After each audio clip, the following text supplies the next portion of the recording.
লাউ চিংড়ি তো অনেকভাবে খেয়েছো। আর এই লাউ চিংড়ির স্বাদটা যে এতটাই মজার, যা একবার রান্না করে না খেলে বুঝতেই পারবে না। আর এটা আমি কিভাবে রান্না করেছি এটি দেখার জন্য প্রথম থেকে শেষ পর্যন্ত কিন্তু অবশ্যই আমার সাথে থাকবে। তাহলে চলো শুরু করা যাক। নমস্কার বন্ধুরা, এসপি মন্ডল কিচেনের পক্ষ থেকে তোমাদের সবাইকে অনেক অনেক শুভেচ্ছা। প্রতিদিনের মতো আমি আজকেও একটি রেসিপি নিয়ে হাজির হয়েছি। আর আজকের রেসিপিটি হচ্ছে লাউ চিংড়ি। আর এই লাউ চিংড়িটি কিন্তু বাঙালির খুবই পছন্দের একটি খাবার। আর এই লাউ চিংড়ি করার জন্য দেখো বাগান থেকে বড় একটা লাউ কেটে নিয়ে এসেছি। লাউটা দেখো কত বড় আর একদম টাটকা, এইমাত্র বাগান থেকে কেটে আনা হয়েছে। তো লাউ চিংড়ি করার জন্য কিন্তু প্রথমে কিন্তু লাউটা কেটে নিতে হবে। আর লাউটা প্রথমে কাটতে হলে এইভাবে মাঝখান থেকে কেটে নিতে হবে। তো আমি কেটে নিচ্ছি।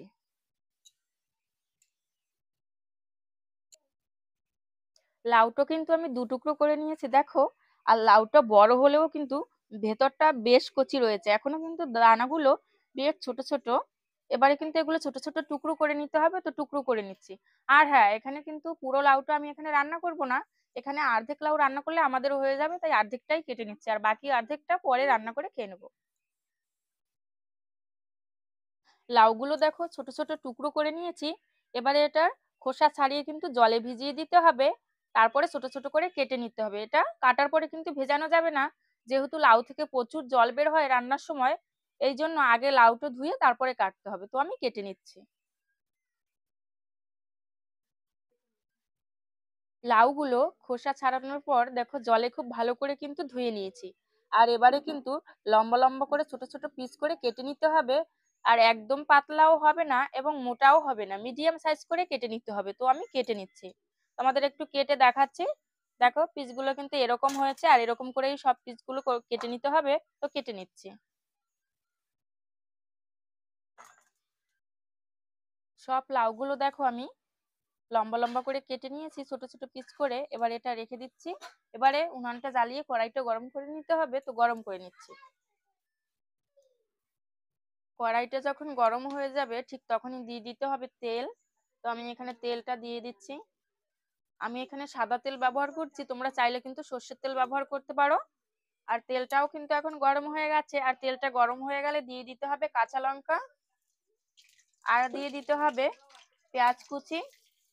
এটা দিয়ে কিন্তু এবার নেড়ে একটু বাদামি কালার করে ভেজে নিতে হবে। তো আমি ভেজে নিচ্ছি।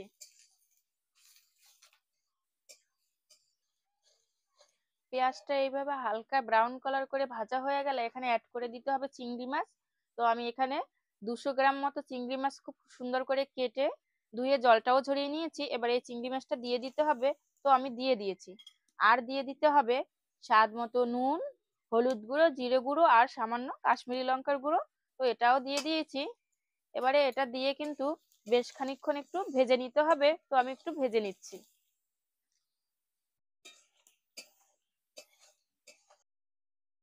চিংড়ি মাছটা কিন্তু খুব সুন্দর করে ভাজা হয়ে গেছে দেখো। এবারে কিন্তু কেটে ধুয়ে রাখা লাউগুলো দিয়ে দিতে হবে। তো আমি দিয়ে দিচ্ছি। আর এগুলো দিয়ে কিন্তু 3 থেকে 4 মিনিট এইভাবে একটু কষিয়ে নিতে হবে। তো কষিয়ে নিচ্ছি।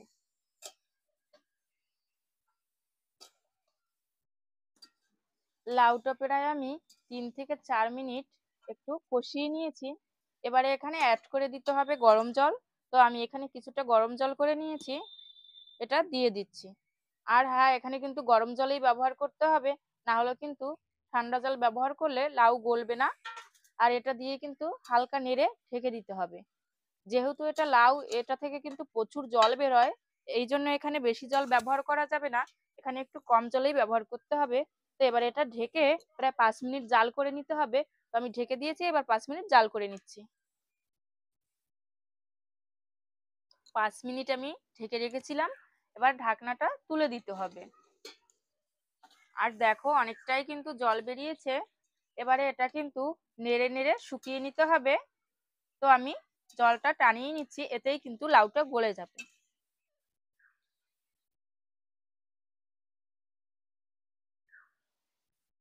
লাউটা রান্নার সময় কিন্তু পাওয়ারটা বাড়িয়ে রাখবে গ্যাসে রান্না করলে। আর কাঠে রান্না করলে আঁচটা বাড়িয়ে রাখবে, যাতে এরকম করে ফুটে। না হলে কিন্তু লাউয়ের জলটা থেকে যাবে, লাউটা গলে যাবে। এবং বেশি ঝোল রাখলে কিন্তু খেতে ভালো লাগবে না।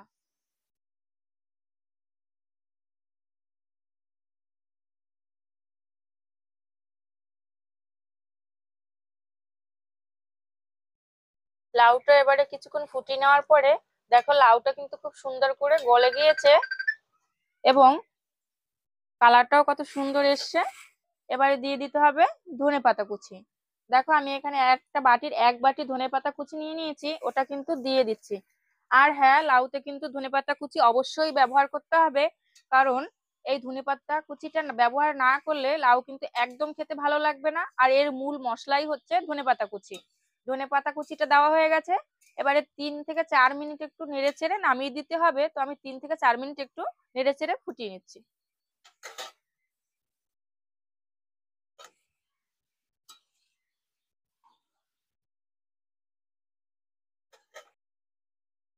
লাউ চিংড়ি কিন্তু আমার তৈরি হয়ে গেছে, এবারে কিন্তু এটা নামিয়ে নিতে হবে। তো নামিয়ে নিচ্ছি। আর হ্যাঁ, আবারও বলছি, লাউ চিংড়ি করলে কিন্তু ঝোলটা বেশি রাখা যাবে না, তাহলে কিন্তু খেতে একটুও ভালো লাগবে না। যদি ঝোলটা এরকম গামাখা গামাখা হয় তাহলে খেতে কিন্তু ভীষণ টেস্টি হয়। রেসিপিটি যদি তোমাদের ভালো লেগে থাকে তাহলে অবশ্যই কিন্তু লাইক, কমেন্ট এবং শেয়ার করবে। আর পরবর্তী ভিডিওটি পাওয়ার জন্য চ্যানেলটি সাবস্ক্রাইব করে আমার পাশে থাকবে। তো সবাই ভালো থেকো, সুস্থ থেকো, দেখা হবে আগামী ভিডিওতে।